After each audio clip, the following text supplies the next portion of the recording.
When Paradise called for help, the Deep Space Monitoring Station Kepler 442b floated silently in the void between Mars and Jupiter, its massive sensor arrays constantly sweeping the cosmos for any sign of intelligent life. Captain Sarah Chen sat in the command center, her weathered hands wrapped around a steaming cup of coffee as she watched the endless stream of data flowing across her screens. At 42, she had spent the last 8 years of her life listening to the universe's silence, hoping that one day something would answer back. Dr. Marcus Rodriguez worked at the Linguistic Analysis Station, his trained ear attuned to patterns that might indicate intelligence among the cosmic static. The xenolinguist had volunteered for this remote assignment despite his colleagues thinking it was career suicide. Most scientists believed they were alone in the universe, but Rodriguez remained convinced that somewhere among the stars, other minds were trying to communicate. Lieutenant Commander Elena Vasquez monitored the tactical displays with the sharp attention of someone who understood that first contact might not be peaceful. Her military background made her the natural choice for security chief, though she secretly hoped any aliens they encountered would be friendly. At 35, she had seen enough human conflict to appreciate the value of peace. The morning shift proceeded with its usual routine when Rodriguez's equipment suddenly erupted with activity. The familiar background hum of cosmic radiation changed, replaced by a series of mathematical pulses that made him bolt upright in his chair. He fine-tuned his instruments, isolating the signal and running it through analysis programs he had spent years perfecting. "Captain," Rodriguez called out, his voice tight with excitement. "I'm detecting an artificial signal from the Wolf 359 system. This isn't natural background radiation." Chen moved to his station immediately, studying the waveform patterns displayed on his screen. The signal showed clear mathematical progression, starting with prime numbers and advancing through complex geometric relationships. It was unmistakably created by an intelligence that understood universal mathematical principles. "How long has this been transmitting?" Chen asked, her heart racing as she realized they were witnessing humanity's first contact with alien intelligence. "The signal started approximately 12 minutes ago," Rodriguez replied, his fingers dancing across his controls. "It's repeating the mathematical sequence, but there are additional data layers embedded within it. Give me some time to decode the deeper message." Vasquez abandoned her tactical station and joined them, staring at the displays with wide eyes. She had dreamed of this moment since joining the Deep Space Monitoring Service, but now that it was happening, she felt overwhelmed by the implications. The next 3 hours passed in intense concentration as Rodriguez worked to decode the embedded message. The mathematical framework proved to be a key that unlocked a more sophisticated communication protocol. Slowly, meaning began to emerge from the alien transmission. The message came from beings calling themselves the Zephyrians, inhabitants of an ocean world they called Aqua Serenity. Their communication painted a picture of a peaceful civilization that had thrived beneath the waves of their planet for millennia. They had developed advanced technology through cooperation and harmony, never knowing the concept of warfare or violence. But their peaceful existence was ending. Another species, a collective consciousness called the Shadow Maw, had been systematically destroying worlds throughout their region of space. The Shadow Maw viewed all other life forms as either resources to be harvested or obstacles to be eliminated. They had already consumed 17 civilizations, growing stronger with each conquest. "My God," Rodriguez whispered as more of the message became clear. "They're asking for help. The Zephyrians are facing extinction and they're broadcasting distress calls hoping someone, anyone, will respond." Chen felt the weight of history settling on her shoulders. Humanity had always wondered about life among the stars, but they had never prepared for this scenario. First contact was coming in the form of a desperate plea for military assistance from a species that had never known war. The Zephyrian message included detailed information about their world and their attackers. Aqua Serenity was a planet of endless oceans dotted with floating crystal cities where billions of aquatic beings lived in perfect harmony.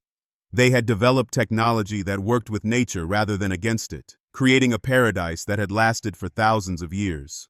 The Shadow Maw Collective, according to the transmitted data, was something entirely different. They were a hive-minded species that converted conquered worlds into factory planets, stripping away all natural beauty and replacing it with industrial complexes designed to build more ships for further conquest. "Captain," Vasquez said, studying the tactical information included in the transmission. "According to this data, the Shadow Maw fleet is only weeks away from reaching their world, and look at these expansion patterns." Chen examined the star charts the Zephyrians had provided. The Shadow Maw conquest pattern showed methodical expansion through nearby star systems. When she traced their projected path forward, her blood ran cold. The trajectory led directly toward Earth's solar system. They're not just threatening the Zephyrians, Chen realized. According to these projections, Earth is next on their expansion route. The implications hit everyone simultaneously. This wasn't just humanity's first contact with alien intelligence. It was a warning about an approaching existential threat. The Zephyrians weren't just asking for help with their own survival. They were alerting humanity to an enemy that would eventually reach Earth. Rodriguez continued extracting information from the signal, pulling out biological data about both species and detailed observations of Shadow Maw military capabilities. The picture that emerged was terrifying. The Shadow Maw possessed massive biomechanical ships that could travel between star systems, weapons that could reshape planetary surfaces, and a military organization that had conquered every opponent they had encountered. "How do we respond to this?" Vasquez asked, her voice barely above a whisper. Chen studied each of her officers, seeing her own uncertainty reflected in their faces. Humanity had spent centuries wondering about life among the stars, but they had never imagined that first contact would come with such dire implications. "We contact Earth Command immediately," she decided. "This information needs to reach the Global Defense Council within hours, not days." As Chen prepared to transmit their findings back to Earth, Rodriguez made one final adjustment to his instruments. The Zephyrian signal was still broadcasting, repeating their desperate plea for assistance across the void. The mathematical patterns had evolved, becoming more complex and urgent as time passed. "Captain," Vasquez called from her tactical station, her voice tight with alarm. "Long-range sensors are detecting massive energy signatures moving through interstellar space. Multiple contacts approaching from the direction of Wolf 359. Chen moved to her station and studied the sensor readings. The contacts were still far beyond the edge of the solar system, but they were definitely heading toward both Earth and the Zephyrian homeworld. The energy signatures matched the descriptions provided in the alien transmission. "How long until they reach us?" Chen asked. Vasquez ran the calculations quickly. "If they maintain current speed and trajectory, the leading elements will reach the outer solar system in approximately 14 months. The command center fell silent as the full scope of their situation became clear. Humanity was about to face its first interstellar war against an enemy that had never been defeated. They had just over a year to prepare for a conflict that would determine the survival of their species. The emergency session at Global Defense Headquarters in Geneva brought together the most powerful military and scientific minds on Earth. Admiral James Harrison stood at the head of the conference table, his weathered face showing the strain of processing information that challenged everything humanity thought they knew about their place in the universe. Dr. Keiko Tanaka sat across from him, surrounded by data tablets containing analysis of the Zephyrian transmissions. Her xenobiology background had made her the obvious choice to lead the scientific response team, though nothing in her training had prepared her for actual alien contact. Intelligence Director Robert Kane worked quietly at his analysis station, coordinating with agencies worldwide to verify and expand on the alien intelligence data. His teams had been monitoring deep space transmissions for years, but now they knew exactly what to look for. "The mathematics are undeniable," Dr. Tanaka reported to the assembled leaders. "The Zephyrian biological data shows remarkable similarities to Earth's marine life, but with crucial differences. They evolved in an environment with lower gravity, higher atmospheric pressure, and remarkably stable conditions." Admiral Harrison studied the tactical projections displayed on the main screen. "Doctor, evolutionary biology is fascinating, but it doesn't help us prepare for military action against an enemy we know nothing about." "Actually, Admiral, it tells us quite a lot," Tanaka continued. "The Zephyrians evolved on what we would consider a paradise world: perfect temperatures, abundant resources, no natural disasters or environmental pressures. Their entire species developed without ever experiencing scarcity, competition, or conflict." Captain David Sterling entered the conference room, still wearing his dress uniform from the hasty recall from his vacation. His special operations background had made him the natural choice to lead humanity's first interstellar military mission, a responsibility that weighed heavily on his shoulders. "Sir, the USS Prometheus is ready for immediate departure," Sterling reported. "My team has studied every piece of intelligence we have about the Zephyrians and the Shadow Maw. We're as prepared as we can be for contact with alien life." Kane looked up from his intelligence console. "Captain, we've been analyzing the Shadow Maw communication patterns embedded in the Zephyrian transmissions. Their signals suggest a collective consciousness with perfect coordination between individual units." "What kind of tactical implications does that suggest?" Harrison asked. It means they're extremely organized but potentially vulnerable if we can disrupt their command structure, Kane explained. However, it also means they don't think like individual soldiers. They won't retreat, negotiate, or surrender because they can't conceive of acting independently from the collective will. Dr. Tanaka pulled up additional analysis on her tablet. Admiral, there's something else you need to understand about both species. According to the biological data, neither the Zephyrians nor the Shadow Maw have ever encountered anything like human evolution. The room fell silent as the implications of her statement became clear. What makes human evolution unique? Harrison asked. Earth is what xenobiologists would classify as a death world, Tanaka explained. Our planet's variable climate, high gravity, atmospheric composition, and constant environmental challenges created evolutionary pressures that most galactic life has never experienced. We evolved to survive conditions that would kill most intelligent species. Captain Sterling's mission launched within days of the briefing. The USS Prometheus represented humanity's most advanced military technology, designed to operate in the hostile environment of deep space. His team included specialists in xenobiology, communications, and combat operations, each selected for their ability to adapt quickly to unknown situations. The journey to the Wolf 359 system would take several weeks even at maximum acceleration. During the transit, Sterling's team studied every piece of available information about their destination and the threats they might encounter. They practiced first contact protocols and emergency procedures, knowing they might face situations no human had ever experienced. As the Prometheus approached the Zephyrian system, Sterling's worst fears were confirmed through long-range sensors. Massive dark ships surrounded the beautiful ocean world, their angular hulls bristling with weapons that defied human understanding of physics and engineering. The attack on Aqua Serenity was already underway. The Zephyrians' crystal cities were crumbling under relentless bombardment from weapons that seemed to consume matter itself. The planet's once clear oceans were filled with debris and the desperate signals of a dying civilization. My God, whispered Dr. Lisa Park, the mission's xenobiologist, as she watched the destruction through the ship's sensors. Those cities are architectural marvels, works of art that have existed for millennia, being destroyed by monsters. Sterling ordered the Prometheus to maintain stealth while his team documented everything they could observe. The Shadow Maw ships moved with purposeful efficiency, each vessel perfectly coordinated with the others in a display of tactical precision that was both impressive and terrifying. The enemy vessels themselves were unlike anything in human military experience. They appeared to be living organisms merged with mechanical technology, constantly shifting and adapting their configurations based on tactical requirements. Weapons emerged from their hulls like organic growths, fired with devastating accuracy, then withdrew to be replaced by different systems. Despite the overwhelming enemy presence, Sterling's team managed to locate a group of Zephyrian survivors hiding in the deepest ocean trenches of their world.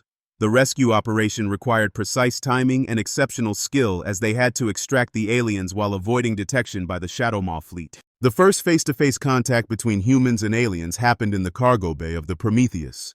The Zephyrian survivors were physically small by human standards, their aquatic adaptations making them appear delicate despite their obvious intelligence and grace.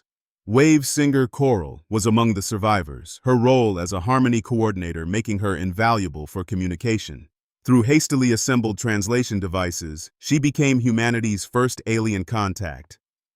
Your species came, Coral said through the translation system, her fluid movements conveying gratitude that transcended language barriers. We transmitted our plea hoping someone would hear, but we feared the universe was empty of compassion. We received your message, Sterling replied carefully. We're here to help, but we need to understand more about your enemy and how we can fight them. What Coral told them changed everything humanity thought they knew about life in the galaxy. The Zephyrians had never conceived of warfare because their world had never required it. They had developed advanced technology through cooperation and harmony, creating a civilization based on artistic expression and scientific exploration. The Shadow Maw Collective was their opposite in every way. They had evolved on a harsh world where only the strongest survived, but instead of developing individual strength like humans, they had merged into a collective consciousness that eliminated weakness through unity. They consume everything, Coral explained, her translator struggling with concepts that had no equivalent in Zephyrian culture. They take the beauty of worlds and transform it into ugliness. They take the songs of civilizations and turn them into silence. As the Prometheus prepared to return to Earth with its rescued aliens and crucial intelligence, Sterling realized the full implications of their situation. Humanity wasn't just facing another military enemy. They were about to confront a force that represented everything humans had spent their evolution learning to resist. The universe had just become a much more dangerous place, but for the first time in their history, humans were about to discover what made them truly unique among the stars. What makes humans different? The emergency medical bay aboard the USS Prometheus had been hastily converted to accommodate the rescued Zephyrian survivors. Dr. Lisa Park worked carefully with the alien physiology, amazed by how delicate and graceful the aquatic beings appeared. Their translucent skins seemed to shimmer with internal light, and their movements flowed like water even in the ship's artificial gravity. Wavesinger Coral floated in the specially prepared tank that served as her temporary home, her large eyes watching the human crew with curiosity and growing concern.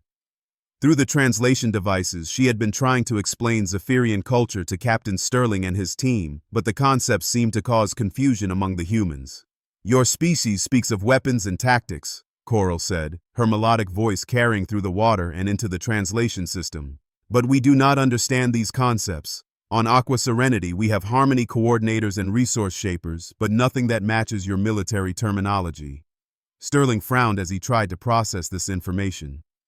"Coral, how did your people defend themselves against natural predators or environmental dangers?" The Zephyrians' response shocked everyone in the medical bay. "There were no predators on our world, Captain Sterling. Our oceans contained only creatures that contributed to the planetary harmony. Environmental dangers, as you call them, did not exist. Our world maintained perfect balance for millions of cycles." Dr. Park looked up from her biological scanners, her expression troubled. "Captain, I'm reading some unusual physiological data from our guests. Their bone density is significantly lower than human normal, their muscle mass is minimal, and their cardiovascular systems seem adapted for extremely low-stress environments." To demonstrate her point, Dr. Park conducted a simple comparison test. She asked Sergeant Mike Torres, a standard Marine in good physical condition, to perform basic tasks while the Zephyrians observed. Torres lifted a supply crate weighing approximately 40 pounds, carried it across the medical bay, and set it down gently. The reaction from the Zephyrian survivors was immediate and startling. They recoiled in their tanks, their bioluminescent patches flashing in patterns that the translation system interpreted as extreme distress and fear. "Impossible," Coral whispered through her translator. "No single being should possess such strength without technological enhancement. Your warrior has demonstrated the power of our greatest lifting machines." Dr. Park realized they were witnessing something unprecedented in galactic history. "Torres, show them some basic human physical capabilities." The Marine sergeant, feeling slightly embarrassed by the attention, demonstrated routine human abilities that seemed miraculous to the watching aliens. He performed push-ups, jumped vertically nearly 3 feet, and bent a metal rod with his bare hands. Each demonstration caused more distressed bioluminescent flashing among the Zephyrians. "Your species evolved on a death world," Coral finally said, her translator struggling with concepts that had no equivalent in her language. "You are beings adapted for survival in conditions that would destroy most galactic civilizations instantly." Captain Sterling began to understand the implications of what they were learning. "Coral, are you telling me that most intelligent species in the galaxy evolved under gentler conditions than Earth?" "Much gentler," Coral confirmed. "Most worlds that produce intelligent life have stable climates, lower gravity, and abundant resources. Your planet's variable weather, high gravitational pull, and competitive environment created evolutionary pressures that are extremely rare in the galaxy." The conversation was interrupted when the ship's communication officer announced an incoming transmission from Earth Command. Admiral Harrison's face appeared on the main screen, his expression grim as he delivered the latest intelligence reports. "Captain Sterling, we've been monitoring Shadow Maw fleet movements through our deep space sensor network. The enemy force heading toward Earth is larger than we initially estimated. We're looking at approximately 300 vessels of various sizes." Sterling felt his stomach drop. "Admiral, based on what we've learned from the Zephyrians, each of those vessels represents the conquest of an entire civilization.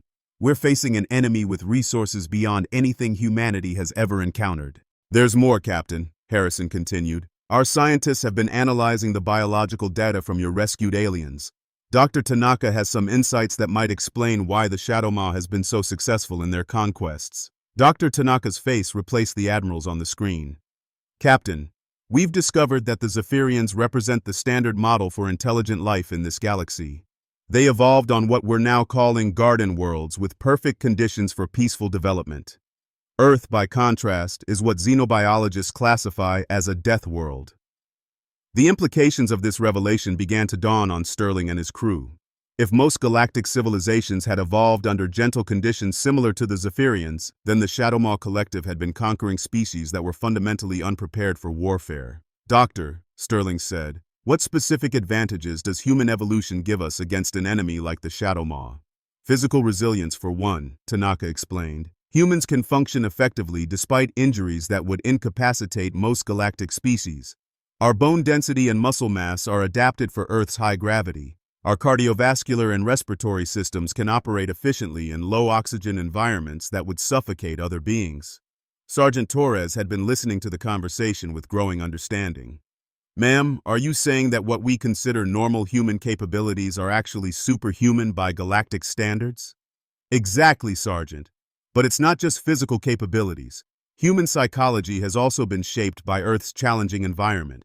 Humans possess pain tolerance, stress adaptation, and survival instincts that are rare among peaceful civilizations." The captured Shadowmaw drone that Sterling's team had retrieved during their rescue mission finally regained consciousness in the ship's detention facility. The insectoid creature, designated as Unity Node 7742 by the Collective, awakened to find itself separated from the hive mind for the first time in its existence.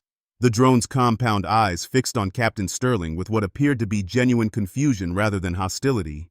Its mandibles clicked in patterns that the ship's computers struggled to translate into human language. "Individual consciousness detected," the translation system finally managed. "Impossible parameters confirmed. Death world evolutionary pattern identified in hostile species." Sterling leaned forward in his interrogation chair. "You recognize humans as a death world species?" "Collective memory contains warnings about death world evolution," the drone replied through the translator. "Rare phenomenon producing beings capable of individual survival in hostile conditions. Collective has encountered 3 such species in expansion history." Dr. Park, who was monitoring the interrogation, asked, "What happened to those other death world species you encountered?" The drone's response chilled everyone in the detention facility. All death world species required complete planetary sterilization. Individual consciousness combined with physical resilience creates beings that cannot be absorbed into collective harmony. They must be eliminated before contamination spreads. Sterling realized they were learning about the Shadowmaw's standard operating procedure. Most civilizations they conquered could be absorbed into their collective consciousness because they lacked the individual will and physical capability to resist, but Death World species represented an existential threat to their expansion model. "How does the Collective typically handle Death World species?" Sterling asked. "World cracker weapons deployed immediately," the drone answered matter-of-factly. "Planet surface reduced to molten state, all biological matter eliminated, no survivors permitted." The interrogation revealed the terrifying scope of Shadowmaw capabilities. The World Cracker weapons were planet-killing devices that the Collective had used only 3 times in their expansion history, always against Death World species that posed a threat to their absorption model. "When will the Collective deploy these weapons against Earth?" Sterling asked. The drone consulted some internal chronometer system. "Fleet Command has authorized World Cracker deployment upon arrival in target system. Estimated time to target destruction, 412 standard time units." Back on Earth, the Global Defense Council convened an emergency session as the full implications of humanity's situation became clear. Admiral Harrison stood before the assembled world leaders, his presentation laying out the stark reality of their circumstances. "Ladies and gentlemen, we are facing an enemy that has conquered hundreds of civilizations over the past millennium. Their standard tactics involve overwhelming force followed by absorption of surviving populations into their collective consciousness. However, our rescue mission has revealed that we represent something they've only encountered 3 times before." President Maria Santos of the United Earth government leaned forward in her chair. "Admiral, what makes humanity different from the civilizations they've already conquered?" "Earth is what scientists call a death world, Madam President. Our planet's harsh evolutionary environment produced a species with physical and psychological capabilities that are extremely rare in the galaxy. Most intelligent life evolved under much gentler conditions." Dr. Tanaka activated the holographic display showing comparative biological data between humans and the rescued Zephyrians. The differences were dramatic and immediately obvious to everyone in the room. Humans possess bone density, muscle mass, cardiovascular efficiency, and pain tolerance that exceed galactic norms by factors of 3 to 5, Tanaka explained. More importantly, human psychology includes individual survival instincts, stress adaptation, and tactical thinking that peaceful civilizations never developed. General Patricia Hayes, commander of Global Defense Forces, studied the tactical implications of this information. Doctor, are you saying that our military capabilities are enhanced by our evolutionary background? Precisely, General. Human soldiers can function in environments and conditions that would kill most galactic species. Our weapons and tactics are designed around individual initiative and adaptability rather than collective coordination. The captured Shadow Maw drone had provided detailed intelligence about collective military doctrine during extended interrogation sessions. Their forces relied on perfect coordination between units, overwhelming numerical superiority, and psychological warfare designed to break the will of peaceful civilizations. Their entire military strategy assumes they're fighting species that will surrender when faced with superior force, General Hayes reported to the Council. They've never encountered an enemy that views overwhelming odds as a tactical challenge rather than a reason to surrender. President Santos asked the question that was on everyone's mind. Can we win against an enemy with such overwhelming numerical superiority? Admiral Harrison's response reflected both the gravity of their situation and the growing confidence in human capabilities. Madam President, the Shadow Maw Collective has spent centuries perfecting tactics for conquering peaceful civilizations. They've never faced an enemy that evolved specifically for warfare against impossible odds. The strategic planning sessions that followed revealed the full scope of human military advantages. Earth's history of constant warfare had produced tactical doctrines, weapons systems, and military organization unlike anything in the galaxy. Human forces were trained to function independently, adapt to changing conditions, and continue fighting despite casualties that would break other species. Wave singer Coral had been observing human military preparations with growing amazement and concern. Through her translators, she tried to express concepts that had no equivalent in Zephyrian culture. Your species prepares for total war, she told Captain Sterling during one of their conversations. The Zephyrians sought harmony with our enemies, hoped for negotiation and peaceful resolution. The Shadow Maw consumed us because we could not conceive of the violence necessary for survival. Sterling nodded grimly. Coral, humans have been practicing warfare against each other for our entire history. Every technological advancement, every tactical innovation, every strategic doctrine has been tested in real combat conditions. You are what the galaxy has never seen before, Coral replied, her bioluminescent patterns showing what the translators interpreted as a mixture of admiration and sadness. An intelligent species that is also apex predators. The final piece of intelligence came from deep space monitoring stations detecting accelerating energy signatures at the edge of the solar system. The Shadow Maw invasion fleet had increased their speed beyond previous maximum velocity, abandoning their methodical expansion pattern to focus entirely on reaching Earth quickly. They're not coming to conquer us, Admiral Harrison realized during the final strategy briefing. They're coming to exterminate us before we can become a threat to their entire expansion model. The revelation changed everything about humanity's strategic approach. This wasn't going to be a war of conquest or territorial control. It was going to be a war of species survival with only one possible outcome, the complete victory of one species over the other. As Earth's military forces prepared for the coming conflict, the rescued Zephyrians watched with growing understanding of what made humans unique in the galaxy. They were witnessing the mobilization of a species that had evolved specifically for this moment, when survival would depend not on harmony or negotiation, but on the willingness to fight against impossible odds. The universe was about to discover what happened when a Deathworld species decided to go to war. When Deathworlders go to war, Earth transformed into something the planet had never witnessed in its 4-billion-year history. Every nation, every military installation, every industrial facility focused on a single purpose: preparing for interstellar war against an enemy that had conquered hundreds of worlds. The Global Defense Council had declared martial law, not to suppress the population, but to coordinate the most massive military mobilization in human history.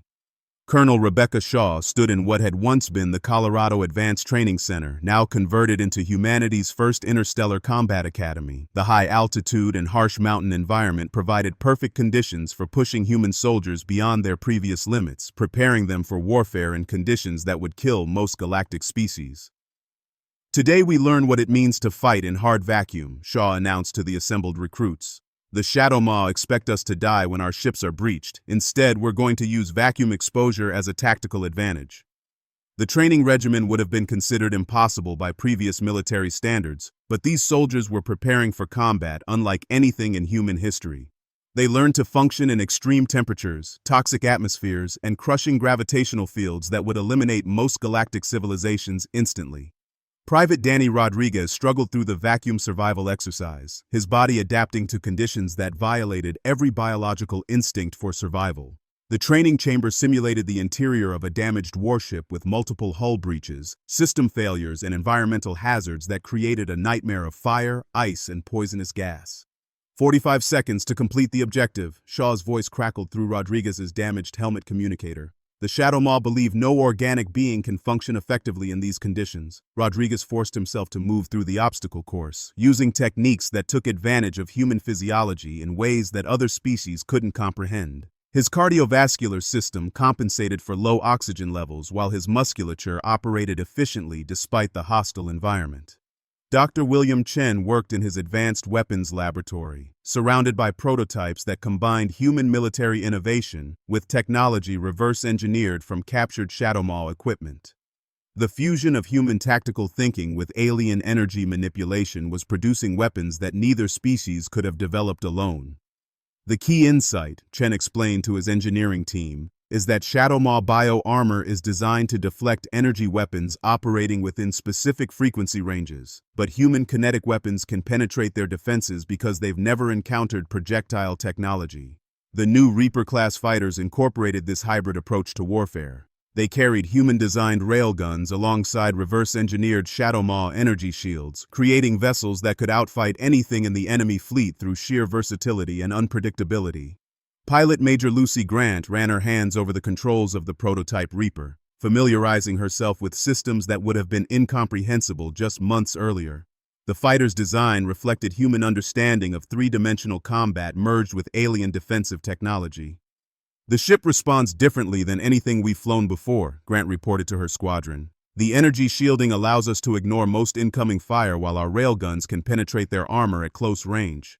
Technical Sergeant Mike Foster supervised the installation of boarding equipment specifically designed for human physiology. While other galactic species required extensive life support systems for combat operations, humans could function in environments that would kill most aliens within minutes. The Shadow Maw use automated defense systems inside their ships, Foster explained to the Marine boarding teams. They don't expect enemy forces to survive long enough in their atmospheric conditions to pose a real threat. The Marines' training for ship-to-ship combat operations represented something the galaxy had never seen before. Soldiers capable of fighting effectively in environments specifically designed to be lethal to organic life forms. Wave singer Coral had been working with human military planners, providing intelligence about Shadow Maw tactics and capabilities while struggling to understand human approaches to warfare. Her peaceful nature made it difficult for her to comprehend the level of violence humans were preparing to unleash. Your species speaks casually of acceptable losses and tactical sacrifices, Coral observed during one strategy meeting. The Zephyrians could never conceive of such concepts. We valued every individual life absolutely. General Patricia Hayes nodded grimly. Coral, humans learned long ago that sometimes individual sacrifice is necessary for species survival. It's a harsh reality, but one that our evolution has prepared us to accept. The Deep Space Monitoring Networks detected the first Shadow Maw scouts entering the outer solar system 6 months ahead of the main fleet. These advanced units were smaller than the massive invasion vessels, but they still dwarfed humanity's largest warships. Captain Sterling, now commanding the USS Prometheus as part of Earth's rapidly expanding deep space fleet, led the first engagement against the alien scouts. The battle would provide crucial intelligence about enemy capabilities while testing human tactics against Shadow Maw forces. Contact bearing 27 Mark IV, reported Lieutenant Commander Elena Vasquez from her tactical station. Single Shadow Maw scout vessel, approximately 800 meters in length. Energy signatures suggest it's scanning the system for defensive installations. Sterling studied the tactical display showing the alien vessel's movement patterns. The Shadow Maw scout was methodically cataloging human defensive positions, apparently unconcerned about the possibility of immediate retaliation. "All stations battle alert," Sterling ordered. "Launch Reaper Squadrons Alpha and Bravo. We're going to give them their first taste of human warfare." The engagement began with the Shadow Maw scout detecting incoming human fighters and responding with weapons designed to eliminate conventional spacecraft. Energy beams that could have vaporized most galactic vessels struck the Reaper fighters, only to be deflected by their hybrid shielding systems. Major Grant led Alpha Squadron in a coordinated attack that demonstrated human tactical innovation. Instead of engaging in long-range energy weapon duels like most galactic civilizations, the human fighters closed to point-blank range where their railguns could penetrate enemy armor. "Target their sensor arrays first," Grant ordered her squadron. "Blind them before they can adapt to our tactics." The Shadow Maw scouts' response revealed both the strengths and weaknesses of collective consciousness warfare. The vessel's defensive systems adapted quickly to human attack patterns, but they couldn't anticipate the chaotic individuality of human tactical thinking. When Bravo Squadron attacked from an unexpected vector while Alpha Squadron provided covering fire, the Shadow Maw scouts' coordinated defense system couldn't process the seemingly random nature of human combat doctrine. The battle ended with the alien vessel's destruction, but not before it transmitted detailed intelligence about human capabilities back to the approaching invasion fleet. The engagement had provided valuable information for both sides. "Captain," Vasquez reported from her analysis station, "the enemy scout transmitted approximately 47 terabytes of tactical data before its destruction. The Shadow Maw fleet now knows exactly what they're facing." Sterling nodded grimly. "Then they know we're not going to surrender or negotiate. They know this is going to be a fight to the finish." The main Shadow Maw invasion fleet arrived at the edge of the solar system 3 weeks later, their massive biomechanical vessels emerging from hyperspace in perfect formation. The sight was both terrifying and magnificent. 300 ships of various sizes, each one representing the conquest of an entire civilization. Admiral Harrison stood in the command center of the newly constructed orbital defense platform, watching as sensors cataloged the approaching enemy force. The platform itself was a testament to human engineering and determination, built in record time using resources stripped from across the solar system. "Fleet composition analysis complete," reported Intelligence Director Kane. "We're looking at 50 capital ships, each approximately 2 kilometers in length, supported by medium cruisers and smaller escort vessels. Total enemy force strength exceeds our worst-case projections." Harrison studied the tactical displays showing the positions of human defensive forces.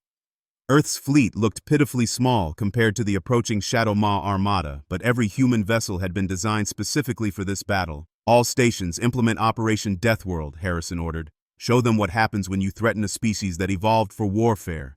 The battle for Earth began with the Shadow Maw fleet advancing in their traditional formation, expecting to overwhelm human defenses through superior numbers and firepower. Their weapon systems were designed to break the will of peaceful civilizations through displays of overwhelming destructive capability. Instead, they encountered something unprecedented in their expansion history, an enemy that became more dangerous when facing impossible odds. Human defensive doctrine had been built around the assumption that they would always be outnumbered and outgunned. Every tactical innovation focused on maximizing damage while accepting heavy casualties. The concept of tactical withdrawal existed only as a prelude to counterattack. The asteroid belt had been converted into a massive weapons platform, with hidden missile batteries and railgun installations scattered throughout the rocky debris. When the Shadow Maw fleet entered the belt, they found themselves facing attacks from every direction simultaneously. "Dispersed defensive positions detected," reported Unity Node Prime to the collective consciousness. "Enemy forces employing non-standard tactical doctrine, individual units operating independently without central coordination." The Shadow Maw collective struggled to process human battle tactics because they violated every assumption about intelligent warfare. Human ships fought as individuals while somehow maintaining tactical cohesion. They accepted casualties that should have broken their formation while continuing to inflict damage on enemy forces. Captain Sterling led his squadron in a suicide run against the largest Shadow Maw capital ship, their Reaper fighters weaving through defensive fire that would have annihilated conventional spacecraft. The human pilots pushed their vessels beyond design specifications, accepting G-forces that would have killed most galactic species. "Alpha leader to all squadrons," Sterling transmitted. "Remember, we're not trying to survive this battle. We're trying to make them pay such a high price for victory that they'll never recover." The words would have horrified most civilizations, but they perfectly captured human military philosophy. Humans had evolved understanding that sometimes winning required accepting losses that peaceful species would consider unacceptable. Wave Singer Coral watched the battle from the safety of the orbital command center, her translator struggling to process her emotional response to human warfare. The level of violence and sacrifice she was witnessing exceeded anything in Zephyrian comprehension. "Your species fights as if death holds no terror for you," she observed to Admiral Harrison. "Death is just another tactical consideration," Harrison replied, his attention focused on the battle displays. "Humans learned long ago that there are things worse than dying."